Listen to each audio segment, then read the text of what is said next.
जय हिंद प्यारे बच्चों और साथियों।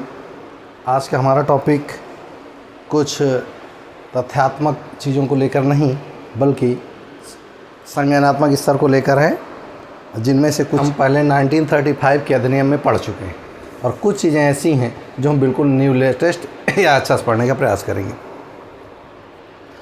हमारा ये टॉपिक भारत शासन अधिनियम 1935 को बिहार पर आपको अच्छे से पता है कि भारत शासन अधिनियम 1935 ब्रिटिशर्स की मजबूरी थी कि उन्होंने एक्सेप्ट किया।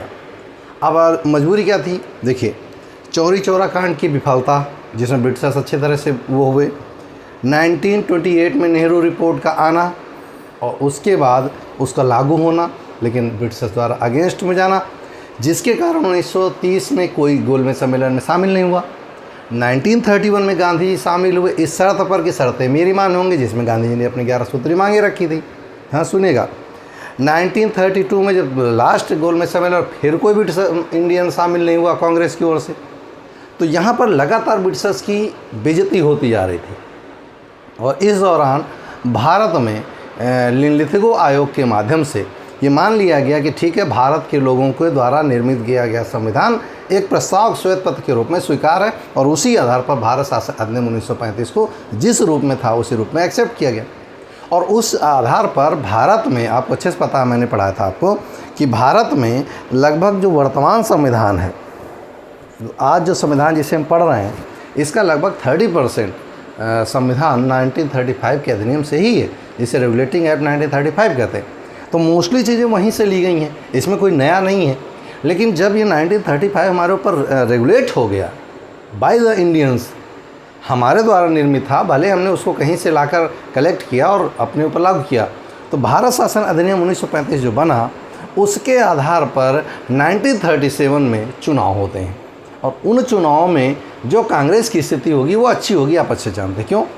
आप याद करिए, जब पहला कांग्रेस गोलमेज सम्मेलन था, कहाँ? लंदन में, तो वहाँ पर चर्चिल ने, मैकडॉनल्ड ने यही कहा था कि यहाँ पर दलित हैं, अगड़े हैं, पिछड़े हैं, सिख हैं, सब हैं, लेकिन यहाँ पर भारत माता नहीं है। क्यों? भारत माता का सेंस था कि कांग्रेस नहीं है। ध्यान रखिएगा, इसका मतलब भारत प्रतिनिधित्व किसका कर रहा था? कांग्रेस प्रतिनिधित्व कर रहा था भारत का। तो अब जब 1935 के आधार पर 1937 में चुनाव होंगे तो स्वाभाविक है भारत माता को विजय मिलेगी, मीन्स कांग्रेस को विजय मिलेगी, क्योंकि लोग उसके आदी हो चुके हैं या लोग उसको एक्सेप्ट कर चुके हैं कांग्रेस को एक अच्छे दल के रूप में। और अभी तो त्रिपुरा अधिवेशन भी नहीं हुआ, तो अभी गांधी की छवि तो बहुत अच्छी ही है। तो इस आधार पर 1937 में चुनाव कराए जाते हैं 1935 के अधिनियम के आधार पर। अब बात समझ में आ गई होगी कि हम 1937 में चुनाव की बात क्या कर रहे हैं और क्यों कर रहे हैं। तो जब 1937 में इस आधार पर चुनाव होता है तो आपको याद होगा 1935 के अधिनियम में क्या कहा गया था कि जो केंद्र राज्य में द्वैध शासन था उसे समाप्त करके अब केंद्र में द्वैध शासन लगाया जाएगा।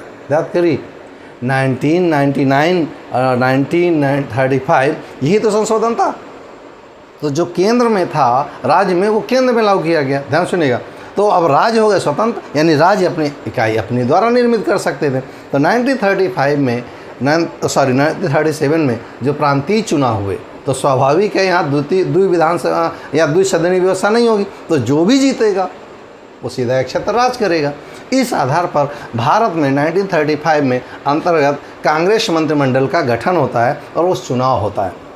और लोगों के बीच स्वाभाविक है, जनता के बीच इस समय कांग्रेस की छवि अच्छी है। तो जहाँ जहाँ पर याद करिए 11 प्रोविंसेस के बारे में हमने बताया था कि 11 ऐसे प्रांत थे जो डायरेक्ट प्रशासित होते थे ब्रिटिशर्स के द्वारा, और 600 रियासतें ऐसी थीं जो सबऑर्डिनेट बॉडी के रूप में गवर्न होती थी। तो जो 11 थे उनमें से 5 ऐसी थीं जिनमें पूर्ण बहुमत से कांग्रेस विजयी हुई। चलिए शुरू करते हैं। 1937 में कुल सीटों की संख्या कितनी थी? 1585। ध्यान रखिएगा, पेपर में एक एक लाइन एक एक प्रश्न बनेगा।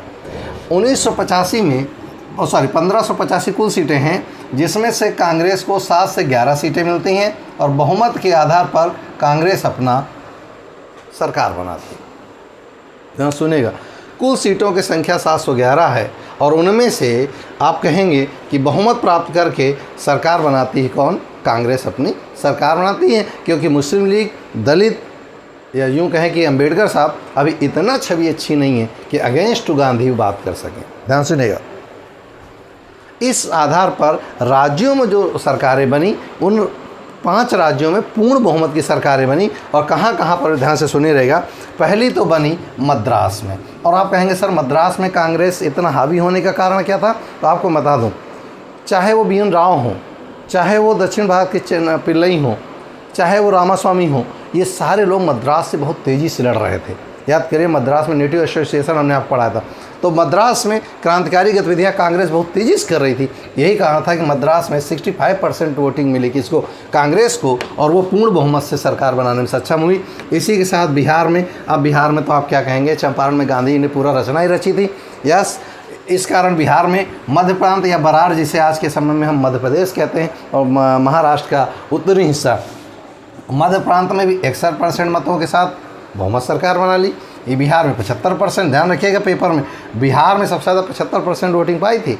अगला संयुक्त प्रांत माने हम, यानी उत्तर प्रदेश। उत्तर प्रदेश में भी बहुमत की सरकार बनी, और उड़ीसा में भी 60% वोटिंग पाकर सरकार बनाई किसने? कांग्रेस ने। तो ध्यान रखिएगा, अगर आपसे क्वेश्चन पूछे कि 1937 के कांग्रेस मंत्रिमंडल में किन राज्यों में या कितने राज्यों में कांग्रेस पूर्ण बहुमत के साथ आई थी, ध्यान रखिएगा वो राज्य थे 5।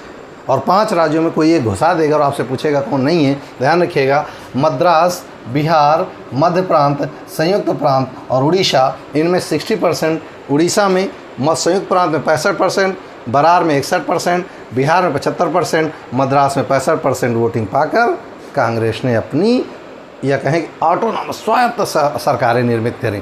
बम्बई में थोड़ा गड़बड़ हुआ, बम्बई में मिली जुली सरकार बनाई गई एट द टाइम। कुल मिलाकर तुरंत ही 6 प्रांतों में सरकारें गठित हो गई, किसकी? कांग्रेस की। अब मेरी बात समझिएगा, क्वेश्चन कितने बनेंगे, ध्यान से सुनिए। पहला क्वेश्चन बनेगा, कितने राज्यों में पूर्ण बहुमत के साथ सरकार आई? तो 5 राज्यों में आई। कितने राज्यों में सरकारें बनाई गईं? तो 6 राज्यों में बनाई गई एट द टाइम। लेकिन कुछ ही समय बाद असम में और उत्तर पश्चिमी सीमा प्रांत, यानी सही शब्दों में कहते हैं अफगानिस्तान के क्षेत्र वाला या सिंध वाला प्रांत, सिंध को नहीं, सिंध के बगल वाला अफगानिस्तान वाला, क्योंकि हमारा ही है ना, तो वहाँ पर उत्तर पश्चिमी सीमा, जहाँ अब्दुल गफ्फार खां भाई साहब थे, जिन्हें हम कहते हैं सीमांत गांधी, लाल कुर्ती आंदोलन के प्रणेता हैं वो, है ना, अभी पढ़ेंगे हम। तो इस आधार पर उत्तर पश्चिमी प्रांत में और असम में 2 जगह पर सरकारें मिली जुली बनानी पड़ी। कारण क्या था? वहाँ स्पष्ट बहुमत नहीं मिला था। एक कारण था क्योंकि दोनों ही जगह में हिंदी अपना प्रभाव नहीं जमा पाई थी, क्योंकि असम में असमिया बोली जाती थी और वहाँ पर उर्दू बोली जाती थी, और दोनों की लहजे या जो बात करने का वे था, वे ऑफ टॉकिंग दोनों का अलग अलग था। यही कारण था कि दोनों जगह शायद, यही कहा था कि भाषाई आधार पर राज्यों की मांग हुई थी 1935 में, मैंने आपको पढ़ाया था। तो इस आधार पर असम में और उत्तर पश्चिमी सीमा प्रांत में अपनी सरकार न बना पाई, लेकिन कांग्रेस ने जोड़ तोड़ की राजनीति के माध्यम से असम और उत्तर पश्चिमी प्रांत में भी गठबंधन से सरकारें बना लीं। तो आप कहेंगे 1937 में कांग्रेस ने कुल कितनी जगह सरकारें बनाई? तो 8 जगह सरकारें, यानी कुल मिला के यूँ कहा जाए कि 11 में से 8 जगह उसने सरकारें बनाई। कितने बहुमत, पूर्ण बहुमत से बनाई? 5 में। प्रारंभ में कितनी थी? 6। और कुल कितनी राज्यों में सरकारें बनाई? तो 8 राज्यों में 6 वो और 2 असम और उत्तर पश्चिमी सीमा प्रांत, यहाँ पर कांग्रेस ने अपनी सरकारें बना ली। अब बात समझ में आ गई ना? 3 तरह से प्रश्न 3 रूपों में हमने आपको बता दिया। आगे देखिए, पंजाब में, सिंध में और बंगाल में तीनों ही जगह मुस्लिम लीग विनर रही। कारण आप अच्छे से जानते हैं। पंजाब में हारने का कारण ये था कि सिख और मुस्लिम एक हो गए थे, क्योंकि इन दोनों लोगों ने ही मांग रखी थी कहाँ? गोलमेज सम्मेलन में स्वतंत्र निकाय की, और कांग्रेस ने इन स्वतंत्र निकायों की सत्ता को स्वीकार नहीं किया था। तो यहाँ पर आकर इन्होंने चिल्लाया कि कांग्रेस हमारे अगेंस्ट है, और यही कहा था। मुस्लिम लीग दोनों मिल गए और पंजाब, सिंध और बंगाल में मुस्लिम लीग विनर रही, कांग्रेस वहाँ पर जीत नहीं पाई। तो आप यहाँ से क्वेश्चन पूछेगा, कोई एक चौथा घुसा देगा, मान लीजिए मद्रास घुसा दे, और इसमें से कहेगा कि इनमें से कहाँ पर कांग्रेस सरकार बनाने में सक्षम रही? तो 3 में नहीं रही, एक जगह कोई घुसा देगा तो यहाँ पर सरकार बनाने में सक्षम रही, ठीक। या कहीं कहाँ बना ली सरकारें मुस्लिम लीग ने, तो इनमें से कोई एक आपको छांट कर रखना होगा। इस प्रकार मुस्लिम लीग कम से कम 3 राज्यों में तो अपना प्रभुत्व स्थापित करने में सक्षम हो गई थी। जो मुस्लिम लीग इससे पहले 1929 में लाहौर अधिवेशन के समय अपने ही सीमा से, तो चाहे वो बंगाल हो और चाहे वो वर्तमान का पाकिस्तान का पश्चिमी क्षेत्र हो, वहाँ सब जगह हारी थी। लेकिन इस समय पंजाब, सिंध और बंगाल में मुस्लिम लीग विनर के रूप में या कांग्रेस से बढ़त हासिल कर चुकी। अब यहाँ पर हम बात करेंगे क्या सभी राज्यों को पढ़ना जरूरी? नहीं, हम वहाँ उन राज्यों को पढ़ रहे हैं जिन राज्यों से पेपर में प्रश्न आता। तो we are belong from UP, तो हम लोग यूपी को बेसिकली पढ़ लेते हैं। तो हम बात कर रहे हैं 1937 में चुनाव के बाद उत्तर प्रदेश में एक सरकार गठित की गई या मंत्रिमंडल गठित किया गया, ठीक। और इस मंत्रिमंडल में उस समय जो आज का मुख्यमंत्री, उस समय उसे प्रधानमंत्री का दर्जा दिया गया था। तो उस समय के प्रधानमंत्री बनाए गए गोविंद वल्लभ पंत, जिनके नाम पर पंत विश्वविद्यालय आप अच्छे जानते हैं कहाँ, उत्तराखंड में। तो गोविंद वल्लभ पंत पहले प्रधानमंत्री के रूप में, दूसरा कानून और श्रम मंत्री के रूप में कैलाश नाथ काटजू को नियुक्त किया गया। वित्त विभाग रफ़ी अहमद किदवई, पेपर में खूब आ चुका है, वित्त विभाग किसको मिला था? रफ़ी अहमद किदवई को। और कानून मंत्री बनाए गए थे कैलाश नाथ काटजू, आप अच्छे से याद करें। आप अगर इलाहाबाद जाएँ तो वहाँ काटजू मार्ग आपको मिलेगा।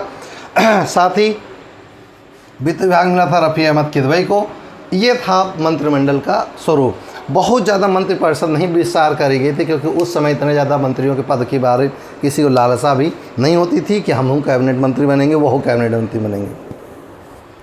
बात समझ में आई? आगे देखिए, इन्होंने क्या हुआ, जैसे सरकार गठित हुई तो कुछ सिफारिशें लागू करी, और वो सिफारिशें की थी। देखिए, पहली सिफारिश ये थी कि भू स्वामित्व समाप्त कर दिया जाएगा। भू स्वामित्व समाप्त, इसको ज़रा इसके साथ लीजिए, फिर मैं मिटाऊँ कुछ आगे बताऊँ। यस, भू स्वामित्व समाप्त करने का मतलब क्या था, ज़रा देखिएगा। जहाँ जहाँ पर ब्रिटिशर्स के 11 प्रांतों में उनकी पूर्ण, या यूँ कहें कि सीधा डायरेक्ट प्रशासित होते थे, किससे? ब्रिटिशर्स से। तो वहाँ पर उन्होंने क्या किया था, कुछ नियम कानून लगा रखे थे। नंबर 1, जैसे भू स्वामित्व को स्वीकार न करना, मतलब क्या है? उन्होंने क्या किया था, भारत के बहुत सारे राज्यों में ज़मीनें हड़प हड़प, जहाँ लगा रहा हूँ वहाँ पर ध्यान रखिएगा, यहाँ पर ज़मीनें हड़प हड़प कर अपने अधीनस्थ कर लिया था ब्रिटिशर्स ने। तो क्योंकि अब इन राज्यों में ब्रिटिशर्स का लेना देना नहीं है और यहाँ पर द्विसदनी व्यवस्था भी नहीं है, तो पूरी स्वतंत्र सत्ता थी। एक कारण था भू स्वामित्व को क्या कर दिया गया, समाप्त कर दिया गया। यानी पहला जो इस मंत्रिमंडल ने काम किया वो ये किया कि भू स्वामित्व समाप्त कर दिया। साथ ही संयुक्त प्रांत यानी उत्तर प्रदेश और बिहार में काश्तकारी बिल पास किया, और जिससे किसानों के ऊपर जितने कर्जे लदे थे, किसानों के ऊपर ज़बरदस्ती के जो टैक्स लगे थे, किसानों के ऊपर जो जबरिया खेती कराने, जैसे नील खेती हम पढ़ा चुके हैं, नील की खेती करवा रहे थे या कॉन्ट्रैक्ट जो फार्मिंग करा, उन पे सब पे रोक लगा दी, और इसी को कहते हैं काश्तकारी बिल। इनका दूसरा प्रयास था। क्वेश्चन कहाँ से पूछेगा, इनमें से अंतिम गठित प्रारंभिक गठित मंत्रिमंडल में किस प्रस्ताव को मंजूरी नहीं दी गई थी, ध्यान रखिएगा। अगला था प्रेस से प्रतिबंध समाप्त कर, क्योंकि अंग्रेज़ों ने ढेर सारा प्रेस पर प्रतिबंध लगा रखा था, पत्र पत्रिकाओं के प्रकाशन पर रोक लगा रखा था, इनोवेशन पर रोक लगा, इन सब को समाप्त कर दिया इस अंतिम गठित मंत्रिमंडल ने। जिन लोगों के भी हथियार छीन लिए गए थे या जमा करा लिए गए थे थानों, उनको सबको वापस करा दिया। साथ ही राजनीतिक बंदी रिहा करा लिए गए, सिवाय उन तीनों को छोड़कर। ये गांधी का एक अपने याद करिए, इरविन ने समझौते में क्या कहा था बहादुर, कि मैं सबको छोड़ दूंगा, जितने राजनीतिक कैदी सबको छोड़ दूंगा, लेकिन जिन्होंने ब्रिटिशर्स के ऊपर आक्रमण किया उनको नहीं छोड़ूंगा। तो भैया ब्रिटिशर्स के ऊपर तो राजगुरु सुखदेव और भगत सिंह ने किया था, इसीलिए वो नहीं छूटे। तो इस प्रकार राजनीतिक बंदियों को रिहा करा दिया। कहीं कहीं पर राज्यों में शराब निषेध लगवाया, शराब निषेध पर काम किया गया। चलिए मैं आपसे एक सवाल देता हूँ, कमेंट्स बॉक्स में लिखिएगा। यदि शराब इतनी बुरी है और उसको पीने से कैंसर होता है, शराब पीने से कई परिवार बर्बाद होते हैं, शराब पीने से समाज में कुरूपता आती है, शराब पीने से व्यभिचार फैलता है, तो सरकार, केंद्र सरकार या राज्य सरकार शराब पर पाबंदी क्यों नहीं लगा देती? जल्दी कमेंट्स बॉक्स में लिखिएगा। दोनों पक्ष आपके सामने हैं। आप कहेंगे शराब बंद कर देगी तो एक बहुत बड़ा टैक्स ख़त्म हो जाएगा, सब बहुत बड़ा टैक्स ख़त्म हो जाएगा, यानी यूँ कहें कि लगभग 1/3 टैक्स चला जाएगा।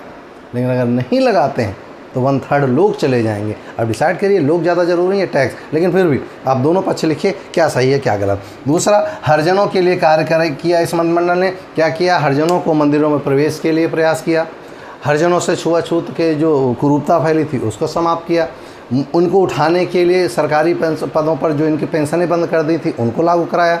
जो लोग उम्र दराज से उनकी पेंशनें लागू थी उनको सबको बंद करा दिया था, इनको सबको लागू कराया। ये काम किया था उत्तर प्रदेश में गठित अंतिम मंत्रिमंडल ने। तो ये महत्वपूर्ण चीज़ थे। कौन कौन से थे? भू स्वामित्व को समाप्त कराया, संयुक्त प्रांत और बिहार में विकासकारी बिल पास कराया, प्रेस से प्रतिबंध समाप्त कराया, जब्त हथियार वापस कराए, राजनीतिक बंदी रिहा कराए, शराब निषेध कुछ स्थानों पर किया और हरिजनों के लिए भी कार्य किया, जिससे उन्हें मंदिरों पर प्रवेश की अनुमति मिल जाती। वो आज भी नहीं है, वो अलग की चीज़ हो गई। बड़ी अजीब विडम्बना है। आइए, ईश्वर का भी बंटवारा है हमारे देश में, मात्र हमारा ही देश है जहाँ ईश्वर में भी बंटवारा होता है। जब देखिएगा, जो कांग्रेस का गठन हुआ, उस गठन में कुल कितने समय तक कांग्रेस, तो कुल कांग्रेस का कार्यकाल रहा कितना? कांग्रेस का कार्यकाल था केवल 28 माह। तो कहेंगे सर 2.5 साल ही, 2 साल ही क्यों चल पाई ये सरकार? उसका कारण था सेकेंड वर्ल्ड वार शुरू होते ही, ध्यान रखिएगा, सेकेंड वर्ल्ड वार शुरू होता 1939 में, और जैसे ये शुरू होता है वैसे ही यहाँ पर ब्रिटिशर्स जो होते हैं बिना इंडिया से पूछे इन्हें सेकेंड वर्ल्ड वार में शामिल कर देते हैं। और याद करिए, फर्स्ट वर्ल्ड वार में हम इसीलिए लड़ाई लड़े थे। कैसर हिंद की उपाधि गांधी को इसीलिए मिली थी क्योंकि उन्होंने स्वेच्छा से स्वीकार किया था कि हम अपने लोग भेजेंगे, क्योंकि आप अपने वैश्विक सत्ता देने का वादा किए थे। लेकिन यहाँ पर क्या कहा गया? बिना पूछे। क्यों? तुम्हारे ऊपर कब्जा किया, तुम्हारा देश गुलाम है, हम जो चाहेंगे वो सही है। तो इस आधार पर कांग्रेस से बिना पूछे ब्रिटेन ने भारत को झोंक दिया सेकेंड वर्ल्ड वार में। और यही कारण था सब लोग नाराज़ हुए कि बिना हमारी अनुमति के तुमने ऐसा कैसे कर लिया, एक बार तुम बेवकूफ़ बना चुके, अब नहीं बनने वाले। इस आधार पर सारे लोगों ने, जितने लोग जहाँ जहाँ सरकारें गठित थीं वहाँ वहाँ 22 अक्टूबर 1939 को, यानी कि नोट कर लीजिएगा 22 अक्टूबर 1939, और इस 1939 को जहाँ जहाँ कांग्रेस की सरकारें थीं सब लोगों ने एक साथ इस्तीफ़ा दे दिया। और इस्तीफा देने के बाद ये त्यागपत्र दे दिया और कांग्रेस की सभी जगह से सरकारें गिर गई। ध्यान रखिएगा, कारण पूछेगा क्या कारण था कि सभी लोगों, कांग्रेस मंत्रिमंडलों ने इकट्ठा इस्तीफा दिया तो सेकेंड वर्ल्ड वार में बिना भारत से पूछे शामिल कर देना ब्रिटिशर्स के द्वारा। यही कारण था कि सबने त्यागपत्र दिया। लेकिन इससे एक आदमी बड़ा खुश हो गया।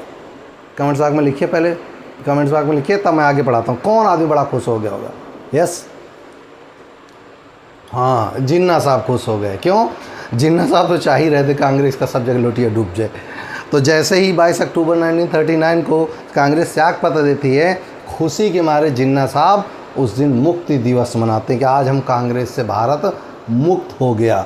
पंजाब, सिंध और बंगाल में 3 जगह सरकार बना के, और वो 8 जगह सरकार बनाकर सारे जगह से इस्तीफा दे रहा, क्योंकि देश प्रेम पहले है, यानी देश पहले है। और आप 3 जगह मिलजुल कर या पूरा कुनबा मिलकर सरकार बना के, और आप ये चाह रहे हैं कि भारत पर हम ब्रिटिशर्स को हटा लेंगे। और ब्रिटिशर्स आपको जान रहे हैं कि आप चापलूस हो, क्योंकि आपको ना, अगर आप इतने योग्य थे, आप इतना ज़्यादा महत्व रखते थे, तो जो पहला गोलमेज सम्मेलन था आपको भगाया नहीं जाता, दूसरे में आपकी बात सुनी जाती, तीसरे में आपको बिठाया जाता, उसने आपको तवज्जो ही नहीं दिया था।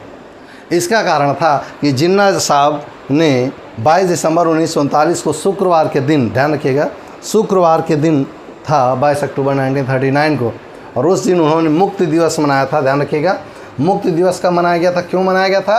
तो कांग्रेस मंत्रिमंडलों के इस्तीफा देने के कारण जिन्ना साहब ने कहा था कांग्रेस से आज भारत मुक्त हो गया, इसलिए इसे हम मुक्ति दिवस के रूप में मनाएंगे।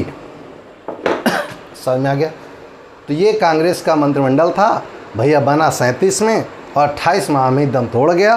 कारण ये था कि हमारे दम रखने के लिए जो हिम्मत थी कांग्रेस, उस कांग्रेस को आपने हमारी बिना अनुमति के झोंक दिया सेकेंड वर्ल्ड वार में। यही कारण था कि हम सब ने मंत्रिमंडलों से इस्तीफा दे दिया।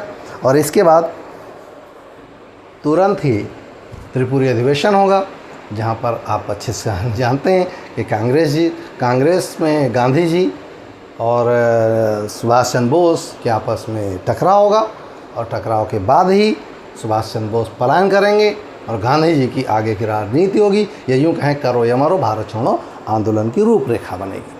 तो ये था हमारी कहानी जो हमें आप तक पहुंचानी थी। आपसे क्वेश्चन जितने ही पूछेगा वो हमने आपको एक एक करके बता दिए।